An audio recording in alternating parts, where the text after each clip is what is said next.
Ating alamin kung ano ang Unified Extension System or UNEXSYS. Sa panahon ng mabilis na digitalization, mas kailangan natin ng mas maayos, mas mabilis at mas sistematikong paraan ng pagpaplano at paghahatid ng serbisyong pang-agrikultura. Bilang katuwang ng ating mga Agricultural Extension Workers or AEW, ang Agricultural Training Institute ay patuloy na nag-innovate para mas mapalakas ang extension system sa buong bansa. Ano nga ba ang UNEXSYS? Ang UNEXSYS ay isang makabagong online platform na dinisenyo upang mas mapadali ang resource mapping, mas mapahusay ang pagpaplano ng programs, projects and activities o PPAs, mas mapalakas ang monitoring and evaluation ng extension services, at higit sa lahat, pag-isahin ang lahat ng AEW sa buong Pilipinas sa iisang registry system. Sa pamamagitan ng online AEW registry system, mas malinaw nating matutukoy ang profile, expertise, at training needs ng bawat extension worker sa ating mga LGUs. Hindi na hiwa-hiwalay ang mga datos. Hindi na mano-mano ang proseso. Lahat ay naka-digital, organized, at mas efficient. Kung ikaw ay isang agricultural extension worker dito sa Bicol Region, mag-register na sa UNEXSYS at maging bahagi ng isang unified at professional na extension workforce. Sa pag-register, ikaw ay opisyal na maitatala sa national database ng ATI. Mas mapapadali ang iyong access sa trainings at capacity building programs. Mas magiging sistematiko ang koordinasyon at suporta para sa iyo. Sa UNEXSYS, hindi lang ito simpleng registration. Ito ay hakbang tungo sa mas organisado, mas epektibo, at mas makabagong agricultural extension system para sa ating mga magsasaka at mangingisda. Maging rehistrado, maging konektado, at maging ganap na bahagi ng isang unified AEW community.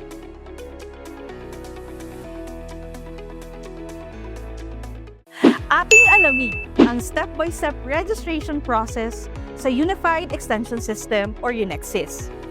Step 1. Bisitahin ang opisyal na website ng UNEXSYS sa link na ito.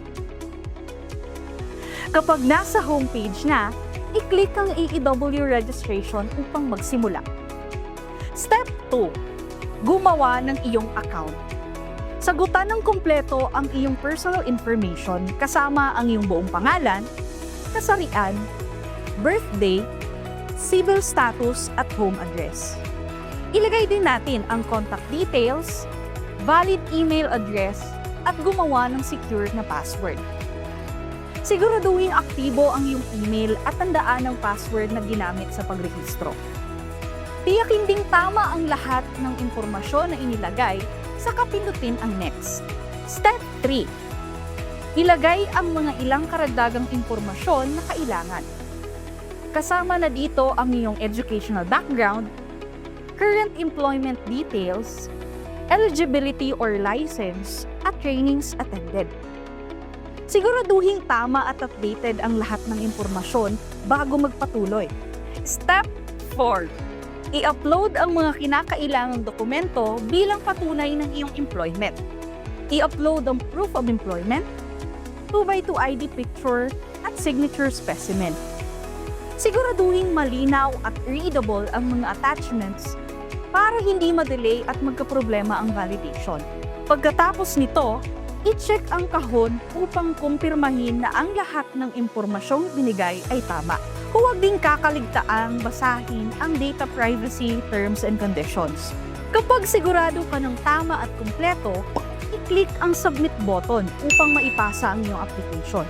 Pagkatapos i-submit ang iyong registration, dadaan ito sa validation process.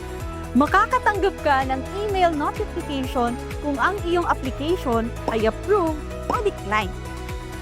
Kapag ito ay approved at activated na, maaari ka nang mag-log in sa iyong UNEXSYS account. Samantala, kapag declined naman ang iyong application, makikita sa notification ang mga dahilan kung bakit ito hindi na-aprobahan.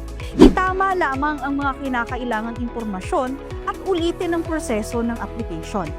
Huwag ding mag-alala, ang lahat ng impormasyong iyong ibibigay ay protektado alinsunod sa Republic Act No. 10173 or Data Privacy Act of 2012. Ligtas, confidential at para lamang sa opisyal na layunin ng extension system ang iyong datos. Sa Unexis, ang registration ay hindi lamang isang proseso. Ito ay isang hakbang tungo sa mas organisado, mas epesyente at mas makabagong agricultural extension system. Mag-register, magpa-validate, at maging ganap na bahagi ng isang unified EEW community.